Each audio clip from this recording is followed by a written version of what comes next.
the Matrilocal husband. The Shun estate was buzzing with music and smells, a real party atmosphere. Drums and flutes filled the air, and incense and peach blossoms made everything smell sweet. Red banners waved in the wind, and lanterns shone like tiny stars. From the outside, it looked like a big celebration, a wedding that should have been happy. But if you looked closer, you could hear people whispering mean things, like a quiet shadow over the whole scene. It was supposed to be a joyful occasion, but underneath all the festivities, there were hints of dislike and discontent that spread through the crowd like ripples on a pond. The whole thing felt kind of off, like a beautiful mask hiding some ugly truths. Lin Yao, eldest son of the Lin family, stood rigid in ceremonial robes of crimson and gold. His face was handsome, his bearing proud, but his eyes were cold as he glanced at the figure beside him, the one he was to marry. That figure was Shun Qingqiu, a GER. In this world, there existed a third gender, known as the Ger, who possessed the unique ability to bear children.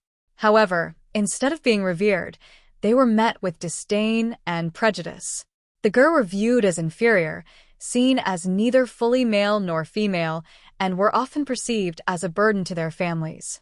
As a result, they were frequently used as pawns in strategic marriages to forge alliances, but were rarely considered desirable partners. In fact, marrying a Ger was seen as a shameful act, a humiliation for men of noble birth, and a reflection of their lowered status.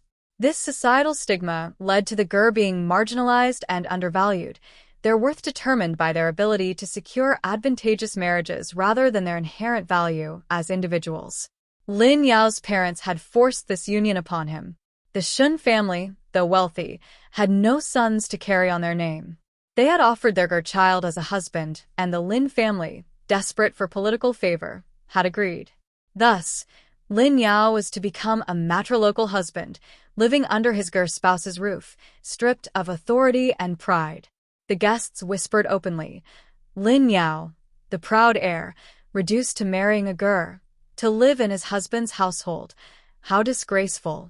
Lin Yao heard every word, and his heart burned with resentment. He had dreamed of marrying a noblewoman, strengthening his family's power. Instead, he was shackled to a Ger, a person society deemed lesser. Shun Qingqiu, however, did not flinch under the weight of scorn. He wore pale blue robes embroidered with plum blossoms, his long hair tied back with a jade clasp. His face was serene, almost too calm, as though he had long accepted the disdain of others. His bow to Lin Yao was graceful, his smile faint but dignified. The wedding rites proceeded. Cups of wine were exchanged, bows performed, vows spoken. Lin Yao's movements were stiff, his voice cold. He barely looked at Shun Qingqiu, refusing to acknowledge the gentle touch of his hand. When the final rites ended, the guests dispersed, leaving behind only the echo of their whispers. Lin Yao was led to the bridal chamber, his heart heavy with bitterness. The room was still, the only light coming from the gentle flicker of candles. Shun Qingqiu was seated at the edge of the bed, his back straight and his face a mask. He spoke in a low, even tone, his words calm and soothing. You don't have to go through with it tonight. I know you didn't want this marriage in the first place. Lin Yao's face twisted in anger. He felt like yelling at the world for trapping him. But before he could say a word, everything started spinning around him. His eyes got blurry, his chest felt tight, and it was like he was being sucked into a huge empty space that never ended. He felt himself being pulled away, like he was losing control, and his head was spinning with a weird, dizzy feeling. Suddenly, he was somewhere else, and he had no idea how he got there or what was happening to him. When he opened his eyes again, he was no longer the same Lin Yao. Memories came rushing back to him, memories of a different time and place, a life he once knew. He found himself stuck as Lin Yao, pushed into a marriage that wasn't his choice. Shun Qingqiu's eyes stayed on him, quiet and watchful. You're not saying anything, he said in a gentle voice.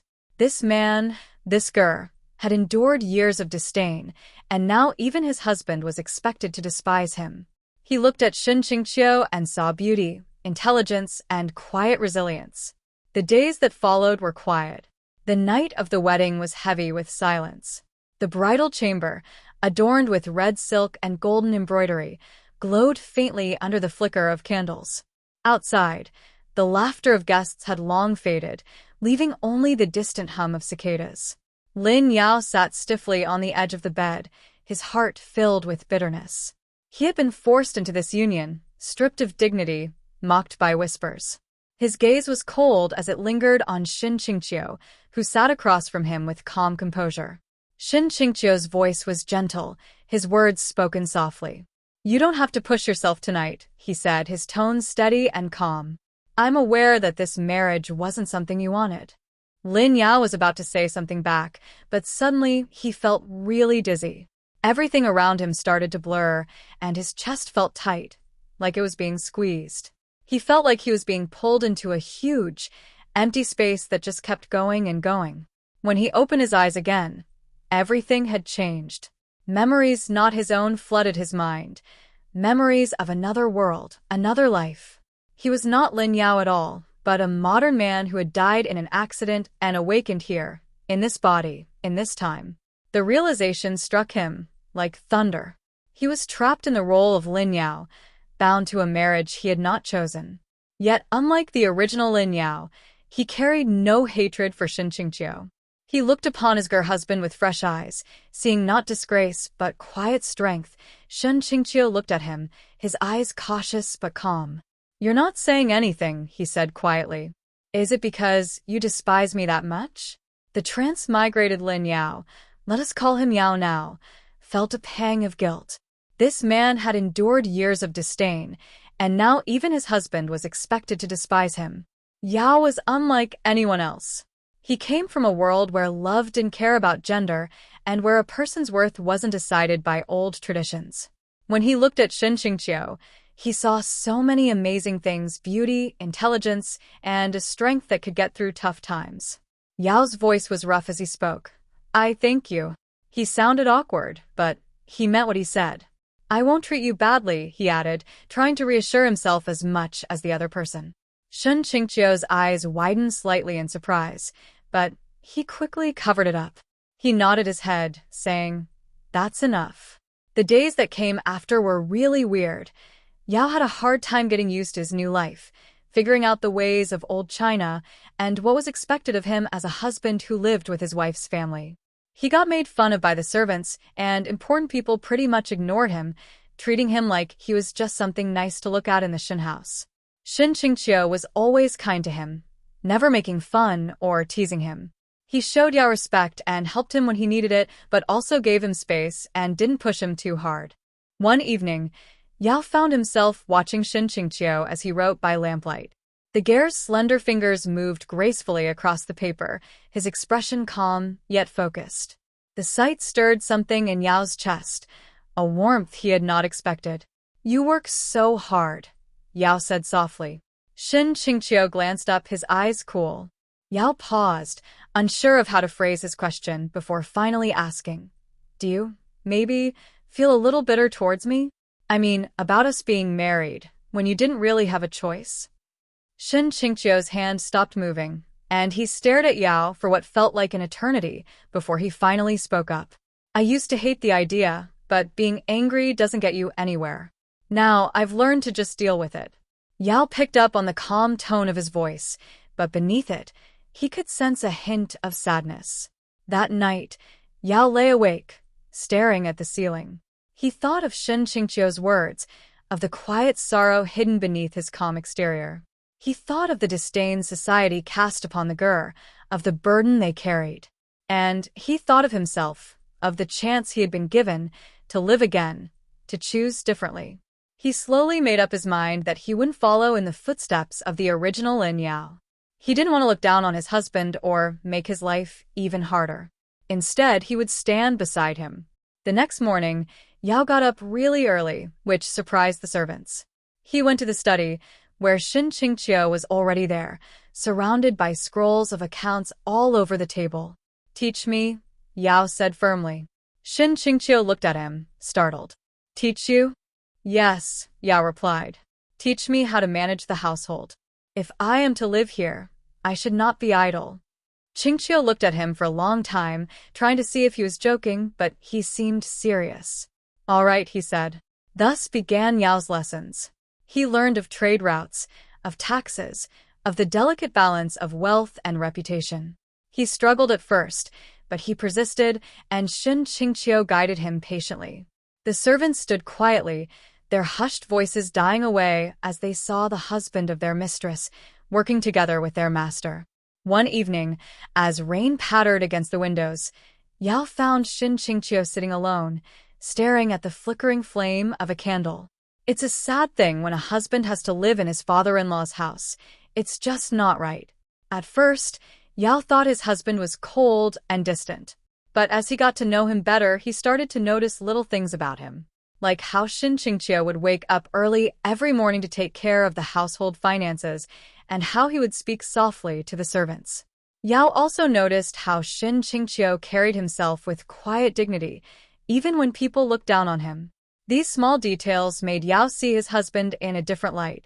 He began to realize that there was more to Qingqiu than he initially thought. As he observed him more closely, Yao discovered a kind and gentle soul who, despite being scorned by society, remained strong and proud. The days grew colder as autumn approached. The wind carried the scent of fallen leaves, and the nights grew long. Yao found himself spending more time with Qingqiu, learning the rhythms of the household. He went with him to the market and helped him go over the accounts. He even stuck up for him when the servants said mean things behind his back. As time passed, the people in the household started to see that the man who had married into the family wasn't as bad as they thought. He wasn't cruel or bitter like they had expected, and this change in how they saw him was pretty surprising. Yet despite Yao's efforts, there remained a distance between them. Qingqiu was courteous, patient, but guarded. He had lived too long under the weight of disdain to trust easily. One night, as rain pattered against the windows, Yao found Qingqiu sitting alone, staring at the flickering flame of a candle. "Qingqiu," Yao whispered softly, saying his husband's name out loud for the first time. "You don't have to face this by yourself. I'm right here with you." Qingqiu's eyes opened a little wider, like he was surprised. He looked closely at Yao's face, trying to see if he was joking, but Yao seemed completely serious. He said quietly, "You sound like you really mean it." Qingqiu's calm demeanor finally broke down for the first time. His lips started to quiver, and his eyes welled up with tears that he couldn't hold back. He quickly turned his head away, trying to hide his face from view. Yao reached out and gently took his hand, saying, "Let me stand with you." The silence stretched, broken only by the rain. Then, slowly, Qingqiu allowed his hand to remain in Yao's grasp. As time passed, subtle differences became apparent. Qingqiu started to open up more, his tone gentler when talking to Yao. He didn't keep him at arm's length like before, but still maintained a sense of reserve. Yao became even more determined and focused. Every morning, he would wake up early and work together with his husband. He studied and learned about the complexities of trade, understanding how important it was to balance wealth and reputation. Whenever someone tried to slander Qingqiu, Yao would strongly defend it, his voice firm and sharp as he stood up against those who mocked. The servants were talking quietly again, but you could tell their voices sounded different this time. The Lin husband is not resentful. Winter crept into the Shun estate with quiet grace. Frost clung to the tiled roofs, and the gardens lay bare beneath a pale sky. The servants moved briskly, their breaths visible in the cold air, while the household fires burned steadily to keep the chill at bay. Yao had gotten used to the daily routines of this place. He would wake up early and work together with Qingqiu, learning all about taking care of the estate. Even though some people still whispered mean things about him, it didn't hurt as much as it used to. He had found something to focus on, and more than that, he was getting closer and closer to the person he loved, his husband. As time passed, Yao felt like he was finally finding his place, and it was all because of the time he spent with Qingqiu. The days turned into weeks, and the weeks turned into months, but Yao didn't notice because he was too busy learning and growing alongside the person he cared about most. He was happy, and that's all that mattered. Qingqiu stayed calm and looked very dignified, but Yao started to see some small changes in him. Like, Qingqiu would look at him for a bit longer than usual, and his voice would get softer when he talked to him.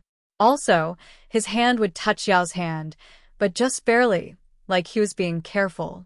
One evening, as snow fell softly outside, Yao found Qingqiu in the study, his slender fingers moving gracefully across a scroll.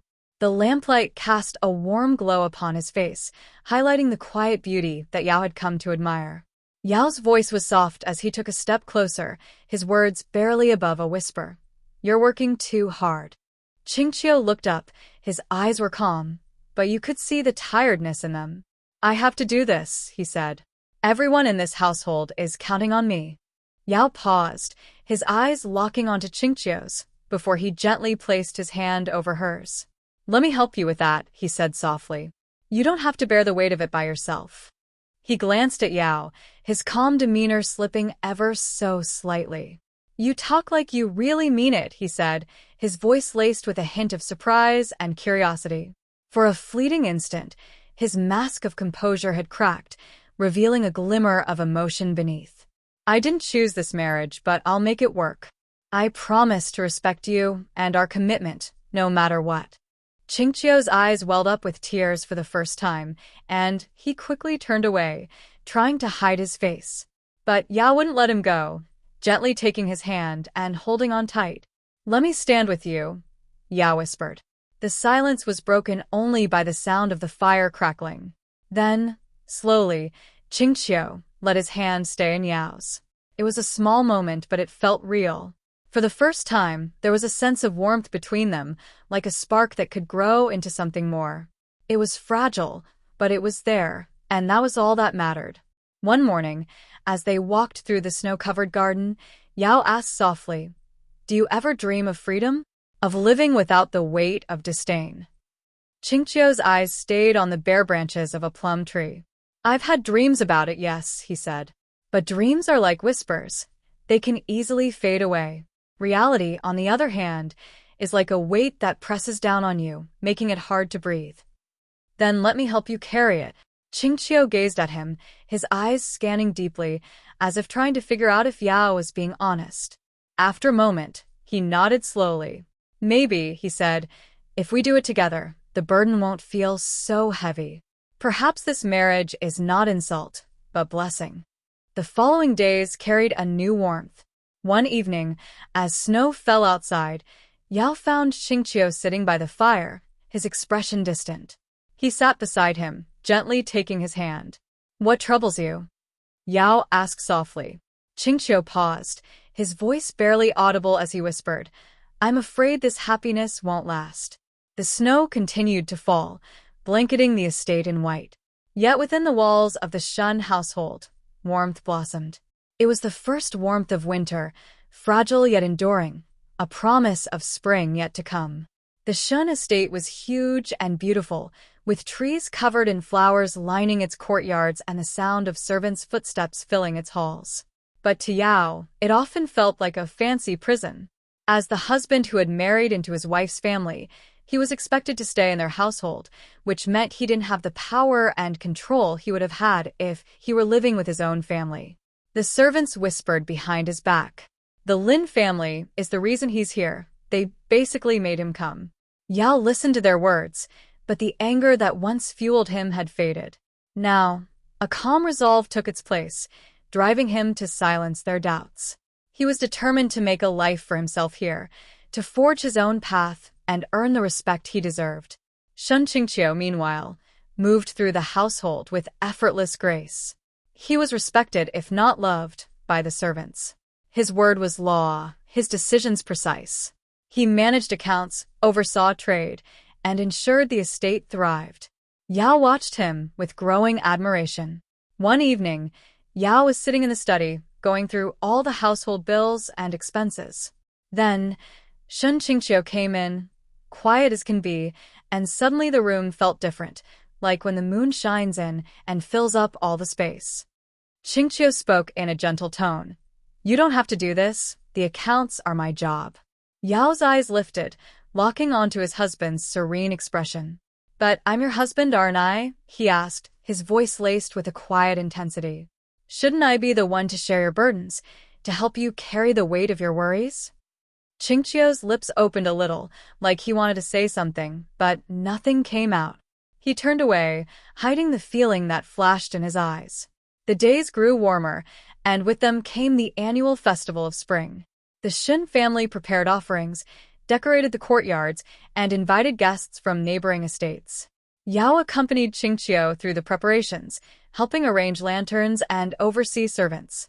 He noticed how others looked at his husband, some with admiration, others with disdain. To them, Qingqiu was still a girl, a person of lesser worth despite his intelligence and grace. It angered Yao. At the festival, a noble visitor openly mocked him. "So, you're Shin Qingqiu, the famous guy who's really good at managing his household. And I guess this must be your husband, the Lin family heir who's been reduced to living with you. How funny is that? I don't see any insult here. My husband is a wise and capable man, and I'm proud to stand by his side. It's an honor to be with him, not something to be ashamed of." The noble's eyes widened in surprise, taken aback by Yao's passionate defense. Qingqiu also gazed at him with a newfound intensity, her eyes sparkling with a fresh perspective, as if she was seeing him for the first time. Later that night, when the guests had departed and the lanterns burned low, Qingqiu approached Yao quietly. "You defended me," he said, his voice trembling. "Why?" Yao looked him straight in the eye, his voice firm and unwavering. "You deserve it," he said, "because you're not inferior. You're not something to be ashamed of. You're actually quite extraordinary." Qingqiu's calm demeanor shattered for the first time, his eyes sparkling with unshed tears, his lips quivering as he barely whispered, "No one has ever spoken to me like that before." Yao's hand moved, his fingers lightly touching Qingqiu's. He wanted Qingqiu to understand, to really get it, so he said it again, softly, hoping this time it would sink in.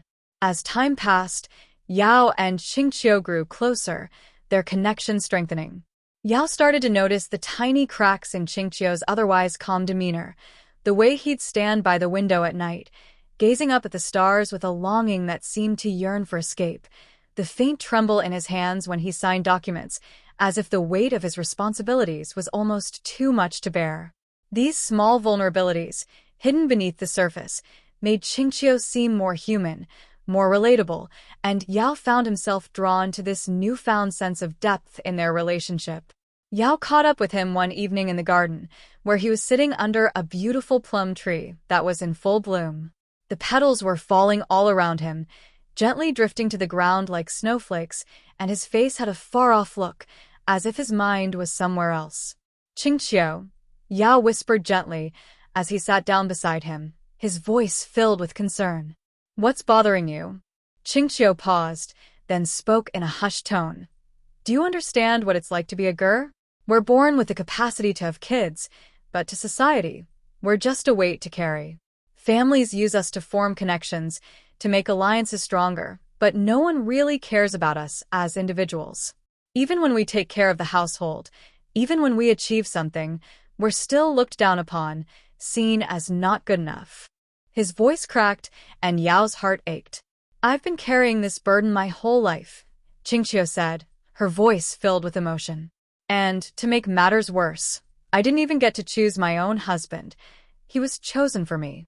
I thought for sure you'd look down on me, just like everyone else does. I'm not like anyone else, I'm my own person. And I don't look down on you, I actually really admire you. To be honest, I have feelings for you, I care about you deeply." Qingqiu's eyes widened, his breath catching. He looked at Yao as though seeing him for the first time, truly seeing him. "Care for me?" he whispered. "Yes," Yao said, his voice firm and unwavering.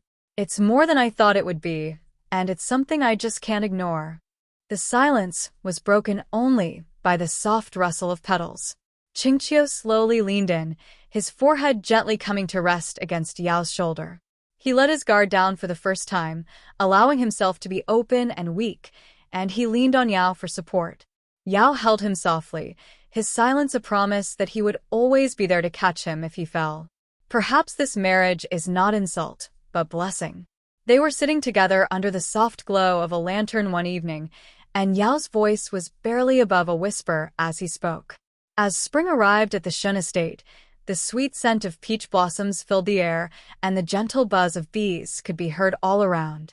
The courtyards were a kaleidoscope of colors, and the atmosphere was electric with new life.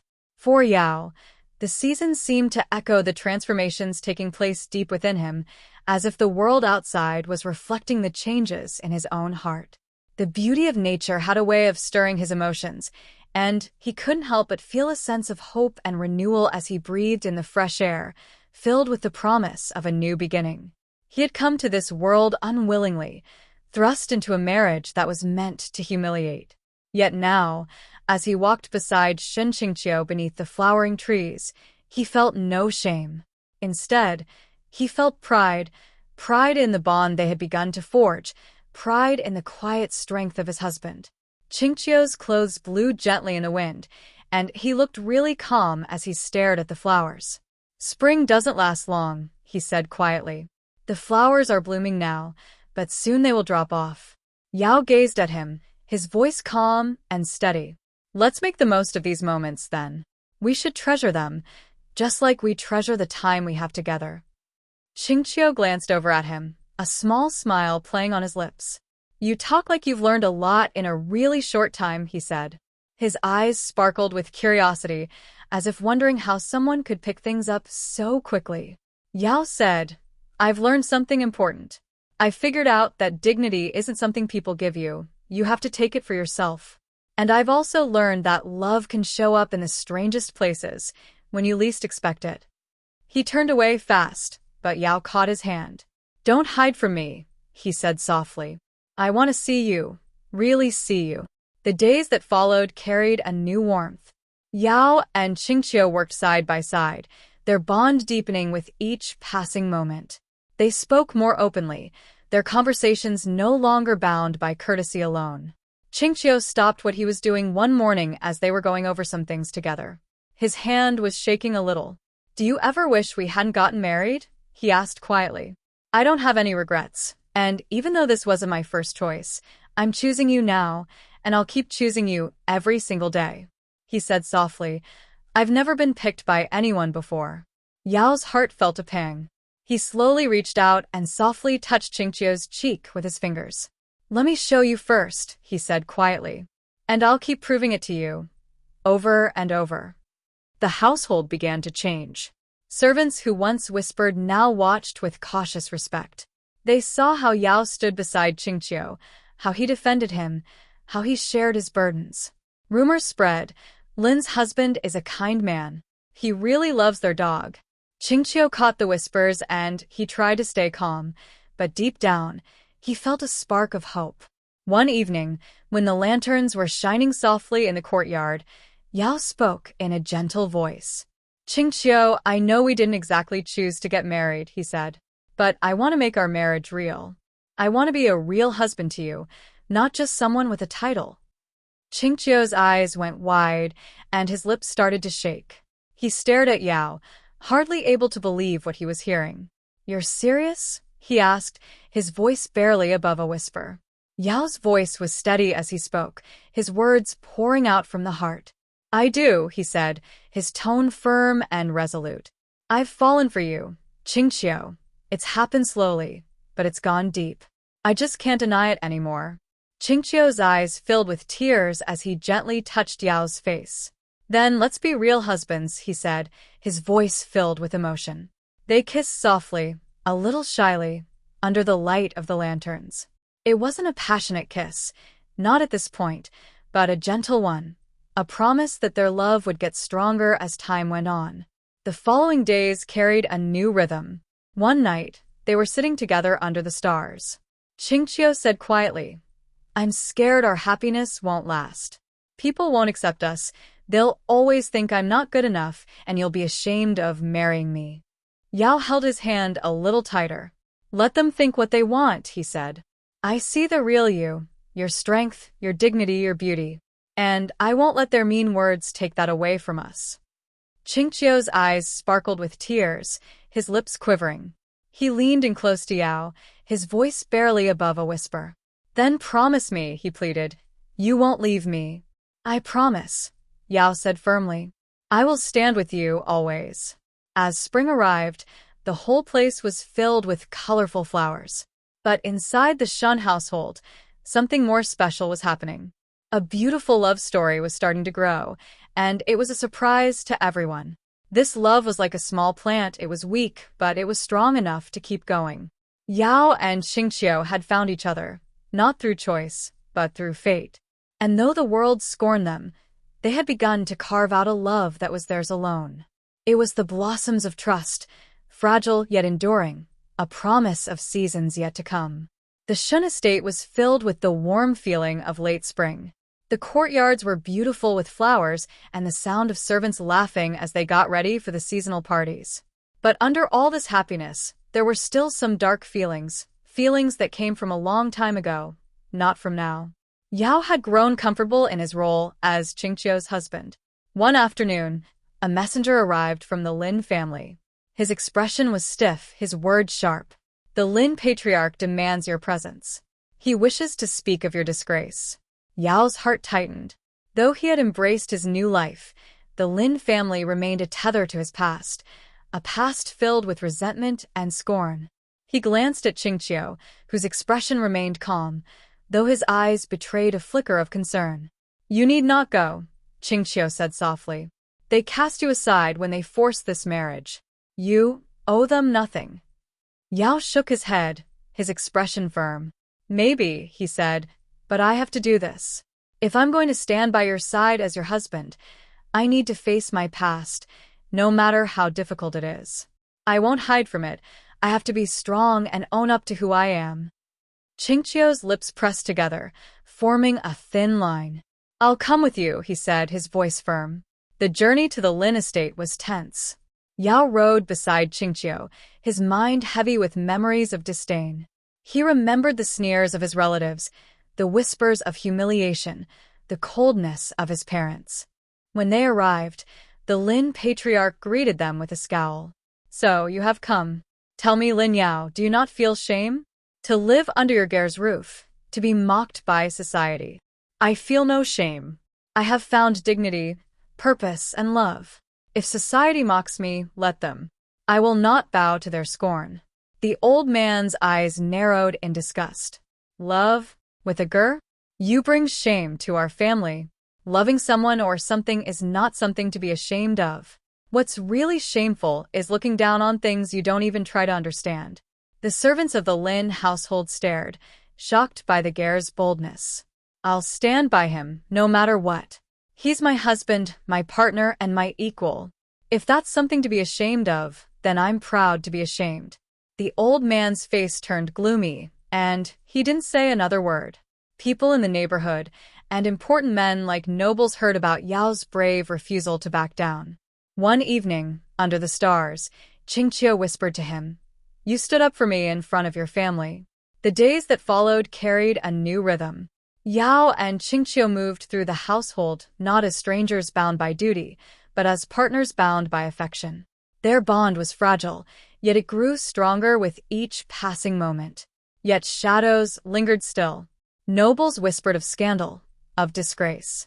Some sought to undermine the Shun household, spreading rumors of weakness. One evening, a servant burst into the study, out of breath. Master Shen, husband Lin, he exclaimed, the merchants are refusing to uphold their agreements, claiming that our household has been disgraced and is no longer worthy of their business. We'll just go out and find some new merchants, and that will prove them wrong. Qingqiu looked at him, his eyes glistening. We're not broken, we're resilient. Our bond will get us through tough times. It was the whispers of the past, silenced by the strength of the present, a promise of a future yet to come. Summer arrived with its heavy heat, the Shun estate shimmering beneath the relentless sun. The air was thick with the scent of ripening fruit, and the servants moved sluggishly, their tasks slowed by the oppressive weather. Yet within the household, a different kind of tension brewed, one not born of the season, but of human hearts. But the world beyond the estate was not so forgiving. People were talking among themselves in the noble circles, saying that the Shen family wasn't as strong as it used to be, that its head was still just a young boy, and that the man who had married into the family was bringing shame to it. One afternoon, a merchant arrived, his voice dripping with false courtesy. "But surely you understand that contracts with your household are risky. After all, society does not look kindly upon your union. If making a profit is more important to you than being honest and respectful, then you're welcome to go elsewhere. We're looking for business partners who keep their promises and treat others with dignity." The merchant's sneer was met with Qingqiu's calm and steady gaze, which seemed to silence him instantly, as he firmly stated, "We will stand our ground, regardless of whether or not we have your contracts." The merchant departed, his pride wounded. That evening, Yao caught sight of Qingqiu sitting by himself in the garden, and it was clear that his mind was elsewhere, his expression a million miles away. Even merchants hesitate to deal with us. It was all about staying true and getting through the tough times, with a promise that something better was waiting down the line. The summer rains came out of nowhere, pouring down on the Shen estate like a huge bucket of water. The sky was filled with thunder that rumbled and rolled, and the courtyards were quickly flooded with small streams that swept away the beautiful blossoms that had fallen. The servants were in a hurry to get everything in the household secure, and their voices were loud as they tried to be heard above the sound of the storm. But inside the estate, there was another kind of storm going on, one that was happening in people's hearts, not just in the sky. It was a storm of emotions, and it was just as strong as the one outside. Yao had grown into his role as Qingqiu's husband. He no longer felt the sting of whispers, nor the weight of humiliation. Instead, he carried himself with quiet pride, standing beside his husband as an equal. But the nobles beyond the estate were not so forgiving. Rumors spread like wildfire that the Shun household was weak, that its master was only a gur, that its matrilocal husband was disgraced. Some sought to exploit this supposed weakness, sending emissaries with veiled insults and thinly disguised threats. One evening, a noble arrived, his voice dripping with contempt. That evening, Yao caught sight of Qingqiu sitting by himself in the study, a look of deep contemplation on his face. The soft glow of the lamp danced across his features, accentuating the hint of sadness that lingered in his eyes, and for a moment, the only sound was the gentle flicker of the flame. Yet storms continued. It was the tough times that made us stronger, the struggles we faced and got through, that gave us hope for a better tomorrow. The summer heat was suffocating, but inside the Shin estate, the atmosphere was even more oppressive. Rumors had been circulating, and now they were being spoken openly, with many people questioning the leadership of the household. It was unusual for a gur, a type of Mongolian yurt, to be the center of a noble family's power, and even more so for the leader to be in a matrilocal marriage, where the husband lived with his wife's family. As a result, many nobles were scornful of Qingqiu's authority, and merchants were hesitant to do business with the family. Even distant relatives were starting to doubt Qingqiu's ability to lead, and the situation was becoming increasingly tense. The weight of these challenges was bearing down on the Shin estate, making it hard to breathe.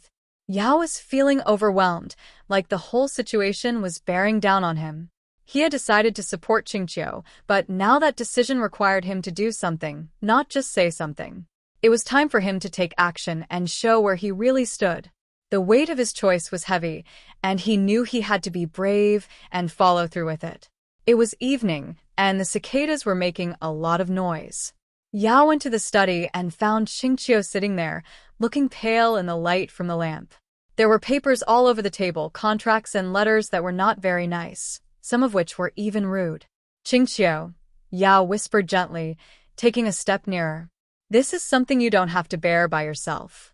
I have carried burdens all my life. I thought I could endure this as well. But now, I fear even endurance may not be enough. Come on, I'll take it with me. We'll get through this as a team." Qingqiu's eyes glistened, his composure faltering. "Do you truly mean it? I will not abandon you. Not now, not ever." The days that followed were really tough. Important people sent messengers with lists of things they wanted, traders said they would stop doing business, and rumors of shame spread all over the city. But Yao and Qingqiu didn't give up. They stuck together, and their friendship stayed strong. One afternoon, a noble arrived, his voice dripping with contempt. Master Shen, husband Lin, forgive my boldness.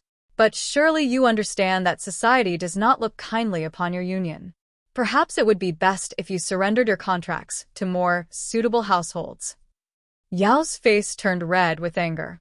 If you think tradition is more important than being fair, then you can just leave, he said firmly. We're not going to give up what belongs to us without a fight.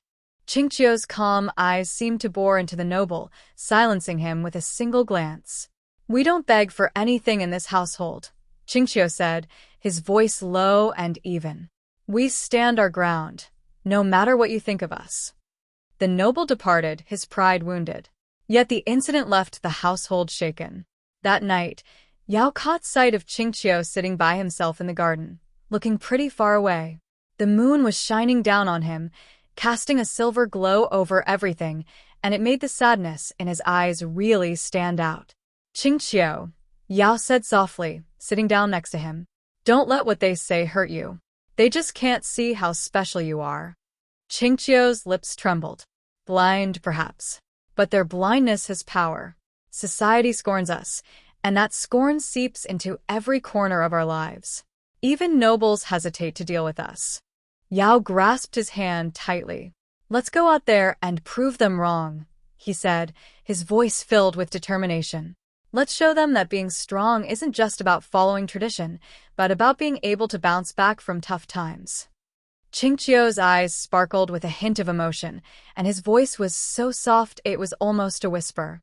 You talk like you really mean it, he said, his words laced with a quiet intensity.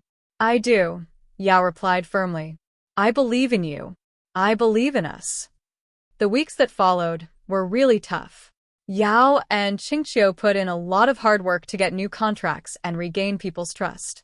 They wanted to show everyone that they were capable and deserving of respect. It wasn't easy, but gradually, things started to look up for the household. They were able to get back on their feet and start doing well again. Yao stayed loyal the whole time. He stood up for Qingqiu, protected him from mean words, and helped him with his problems.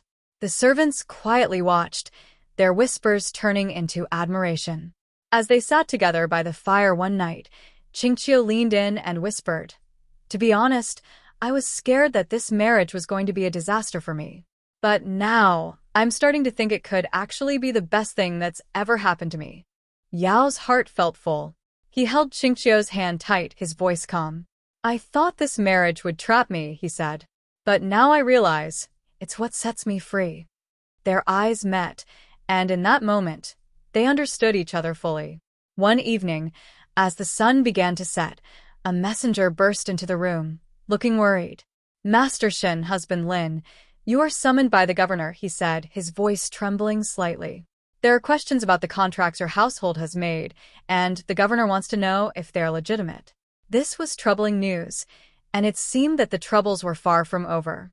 Yao noticed a hint of sadness in Qingqiu's eyes, even though his face stayed calm. Yao took a step forward, his tone firm. Then let's go, he said. We'll show them we're legitimate. The journey to the governor's hall was tense. Nobles whispered as they passed, their eyes filled with scorn. Yet Yao and Qingqiu walked proudly, their hands clasped firmly together. The governor's smile was icy as he welcomed them. So, you're the well-known Ger and his husband, who lives with his wife's family, he said. Do you really think people will respect your agreements? Yao stood up straight, his voice firm. We're not looking for respect. We want what's fair. Our family is solid. Our agreements are tight. If you disrespect us, you're disrespecting the rules that everyone follows. The governor's eyes tightened, his gaze piercing. Those are bold words, he said, especially coming from a husband who's lost his way. Qingqiu took a step forward, his voice steady and firm, yet with a sharp edge to it. It's not love that brings shame, he said, but cruelty that does. If you say we're disgraced, then you're only showing how blind you are to the truth. The hall fell silent. The nobles stared, shocked by the Ger's boldness. Yao felt an overwhelming sense of pride. He grasped Qingqiu's hand tightly, his voice loud and clear. We won't back down from your insults, he said. We'll get through this together. The governor had spoken, and that was the end of it. Yao and Qingqiu turned to leave, but as they walked away, their bond was clearer than ever. It had been strengthened by what they had just been through. Rumors quickly circulated around the Shun estate, and soon everyone was talking about what had happened. The news of their bold move reached the ears of the people living nearby and the noble families, and it sparked a lot of discussion. Some people made fun of them, while others looked up to them with admiration, but everyone was discussing the husband who had chosen to live with his wife's family and was now standing by her side with pride. Yao looked at Qingqiu, noticing the calmness on his face, but his eyes gave away a hint of happiness. It was a peaceful evening, with the stars shining above them, and they were sitting together in comfortable silence. Then, Qingqiu spoke up, his voice barely above a whisper. "You stood up for me in front of the governor. I was wondering, what made you do that?" Yao's eyes locked onto his, filled with conviction. "It's because you're worth fighting for," he said, his voice steady. "You're my husband, and that's all that matters. Most of all, it's because I love you, and I won't let anything happen to you." Qingqiu's eyes widened, his breathing stopped for a moment, and he felt like he was going to lose his balance. He had to lean against Yao for support, his voice shaking as he spoke. "No one has ever said anything like that to me before," he said, his words barely above a whisper. Yao pulled him in tight, his voice barely above a whisper. "Then let me say it all again, until you really believe me." The Shun estate blossomed once more, its courtyards alive with color and laughter. Yao and Qingqiu had faced scorn, defiance, and struggle, yet they had endured. Their bond had grown stronger, their love deeper.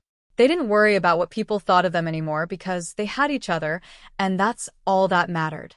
The world could say whatever it wanted, but they knew the truth. They had found their perfect match, and nothing else was important. It was bonds forged in fire, endured and overcome, a promise of a future yet to come. Like and subscribe to BL Stories Land for more stories.